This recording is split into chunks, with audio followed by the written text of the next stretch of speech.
Kalau kita membaca di dalam Asbabun Nuzul, cerita yang berkaitan dengan surat Al-Muzammil, maka surat ini turun ketika Nabi dalam keadaan sedih. Waktu itu Nabi sedang berdakwah di antara keluarga besar beliau dan beberapa sahabat, beberapa paman-paman dan keluarga besar Nabi SAW. Jadi lagi berdakwah di antara keluarga besar, kemudian beliau mendapatkan penolakan, terutama penolakan dari Abu Lahab. Kalau yang lain nggak menolak, hanya diam saja. Kalau Abu Lahab menolak dengan kasar, menolak dengan marah, menolak dengan menghina, mencela, sampai ngata-ngatain Nabi, engkau itu anak yatim, kamu harus tahu diri, kamu itu siapa yang selama ini membesarkan kamu, kami adalah paman-paman kamu, seandainya kamu mau mengajarkan kami lebih tahu daripada kamu, karena kami lebih tua, kami lebih banyak pengalaman, kami. Abu Lahab menolak dakwah Nabi dengan sombong, sehingga kalimat-kalimat Abu Lahab ini membuat Nabi merasa sedih. Setelah Nabi berdakwah kepada keluarganya, Nabi juga berdakwah kepada tetangganya, kepada beberapa orang yang beliau kenal, kemudian kepada masyarakatnya yang ada di kota Mekah, dan sebagian besar dari mereka itu menolak Nabi. Bahkan tidak sedikit dari mereka yang menolak Nabi dengan cara-cara yang menyakiti perasaan Nabi. Karena Nabi juga manusia biasa, beliau seorang yang pemaaf, beliau seorang yang lapang dada, tetapi beliau juga punya perasaan. Bukan berarti beliau plain, lempeng, nggak punya rasa gitu. Bukan, beliau juga seorang yang sangat halus perasaannya walaupun sangat pemaaf. Halus perasaannya walaupun sangat lapang dada. Sehingga kalimat-kalimat yang beliau dengar dari pemuka Quraisy yang durhaka itu menyakiti perasaan Nabi, membuat Nabi sedih. Dan yang lebih lagi menyakiti perasaan Nabi itu bukan karena dikata-katain, tetapi karena justru Nabi kasihan sama mereka. Bisa ngebayangin gimana nasib mereka nanti di akhirat jika mereka menolak dakwah Nabi SAW. Sehingga dalam keadaan yang seharian Nabi lelah berdakwah, keliling ke sana kemari ditolak, ketuk pintu rumah nggak dibukain, datang ke sebuah tempat yang kerumunan orang diusir, Nabi diperlakukan seperti orang yang hina, seperti orang gila, semua menjauh dari Nabi. Sehingga Nabi pulang ke rumah di malam hari setelah seharian capek, dalam keadaan berkeringat, dalam keadaan kotor karena dilempari. Nabi pulang ke rumah. Untungnya Nabi memiliki seorang istri yang sangat pengertian, sangat bijak, solehah, yaitu Sayyidah Khadijah. Nabi pulang ke rumah, dibukain pintu rumahnya oleh Sayyidah Khadijah, dan Khadijah paham betul keadaan Nabi, sehingga ketika Nabi sampai di rumah, Khadijah mempersiapkan kebutuhan Nabi, makan malamnya, kemudian Nabi mandi dulu biar seger. Setelah mandi Nabi makan, kemudian setelah itu Nabi bercerita kepada Khadijah, Khadijah hari ini aku keliling tetapi diusir, Khadijah begini, Khadijah begitu. Nabi curhat kepada Khadijah. Khadijah itu tahu betul keluh kesah Nabi dalam perjalanan, dalam perjuangan dakwah yang luar biasa. Khadijah tahu betul perjuangan yang gak mudah, dan Khadijah mencoba untuk menghibur Nabi semampu Khadijah. Jangan sedih wahai kekasih Allah, sesungguhnya Allah gak akan mengecewakan engkau, dan seterusnya. Sambil Nabi istirahat, maka Nabi curhat kepada Khadijah. Lalu setelah semakin larut malam, Nabi pun tidur bersama dengan Khadijah dalam keadaan masih ada rasa yang berat di hati beliau. Kalau Nabi capek secara fisik, maka Nabi bisa istirahat dengan makan, mandi, kemudian tidur. Itu cara istirahat dari lelah fisik. Tetapi ternyata Nabi waktu itu bukan hanya lelah fisiknya, yang lebih berat lagi adalah Nabi lelah batinnya. Ini buat kita semuanya, semua kita pasti merasakan lelah batin. Kalau lelah fisik, kita tahu obatnya.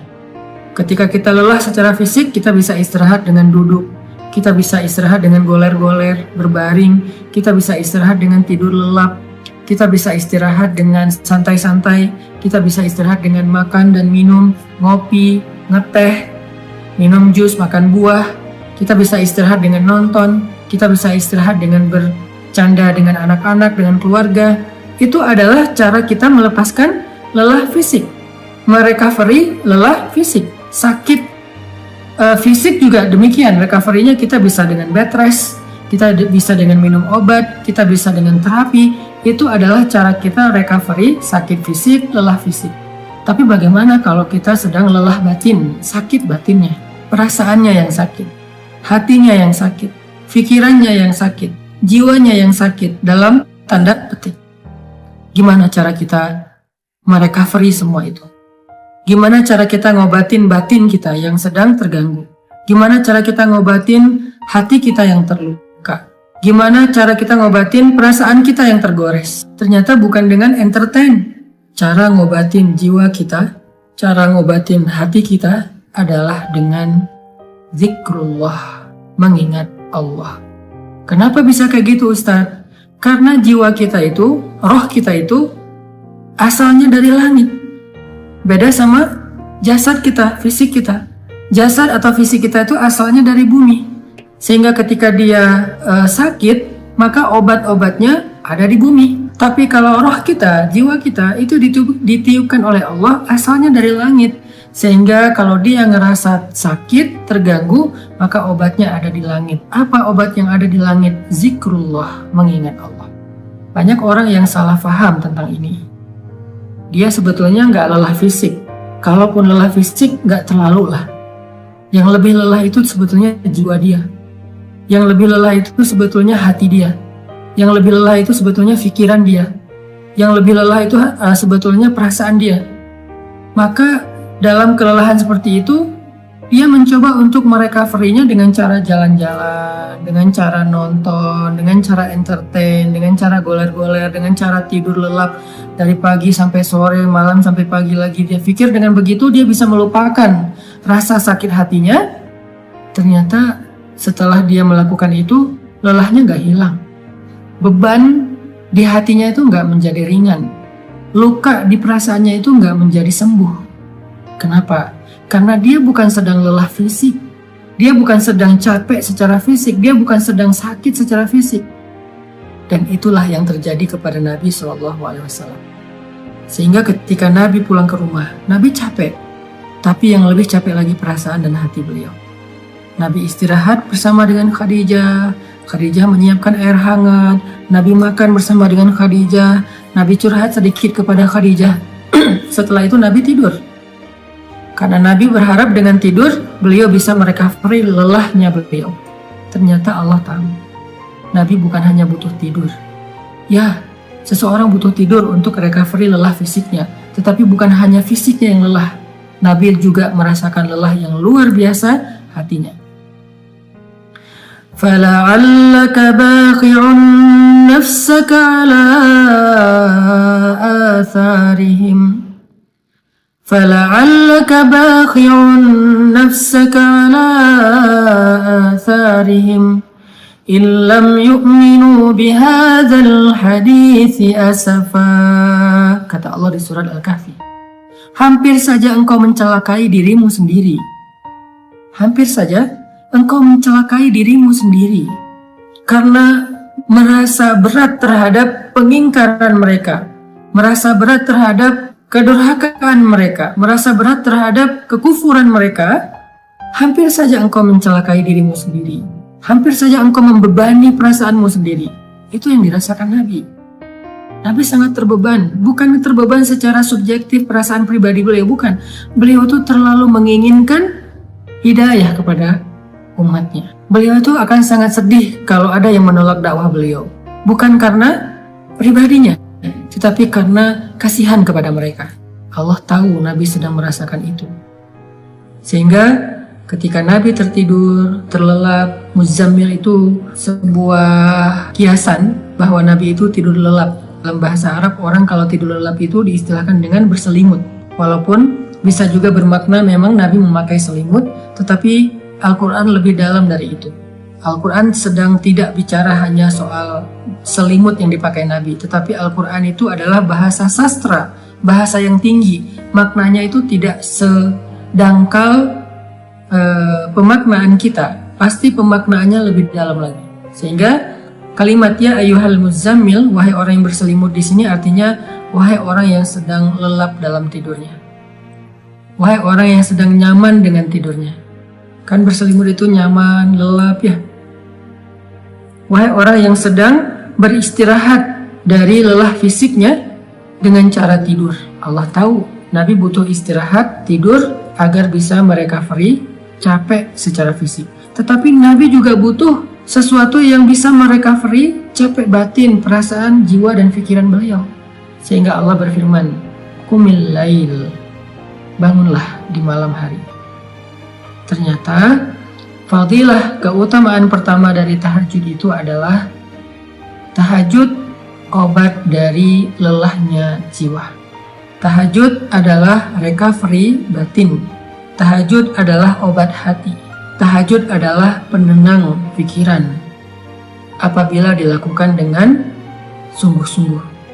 Tabattul atau tabtilah.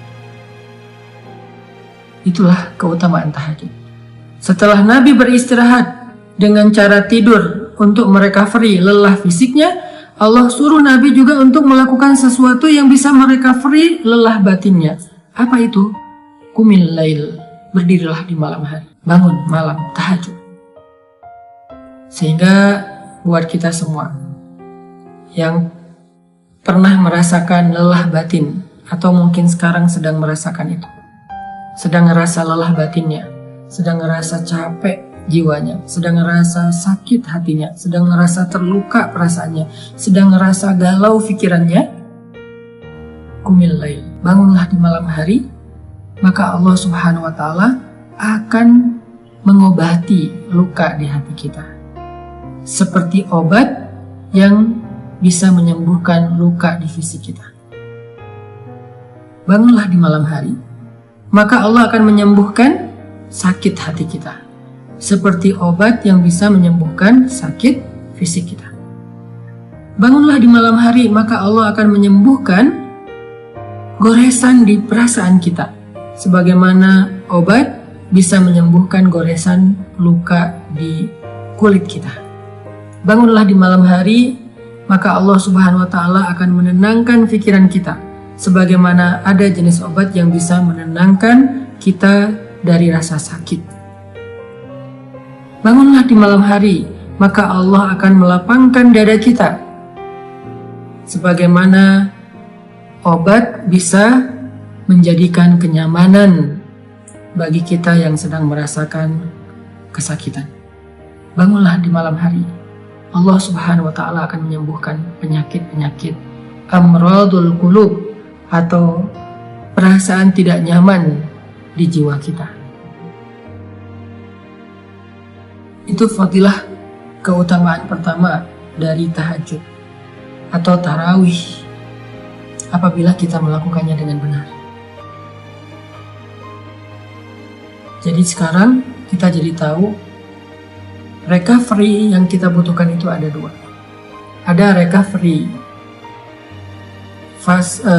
fisik, ada recovery zahir, ada recovery jasad kita, tubuh kita, ada recovery jiwa kita, batin kita, perasaan kita, hati kita. Recovery fisik dengan istirahat, dengan tidur, dengan makan, dengan ngopi, dengan ngeteh, dengan makan buah, dengan minum jus, dengan entertain, dengan nonton, dengan jalan-jalan, dengan bersenda gurau dengan keluarga. Itu adalah recovery fisik. Sedangkan recovery batin, jiwa, perasaan, dan pikiran kita, hati kita, dengan zikrullah. Dan zikrullah yang paling baik itu diantara sekian banyak zikrullah adalah qiyamul lail, sholat malam. Kenapa? Jawabannya ada di ayat ke-6, inna nasyi'atal lail asyaddu wat'an wa aqwamu qila. Karena malam hari itu lebih menenangkan buat kita dan lebih mudah untuk khusyuk. Itu fadilah pertama dari tahajud atau qiyamul lail atau salat tarawih.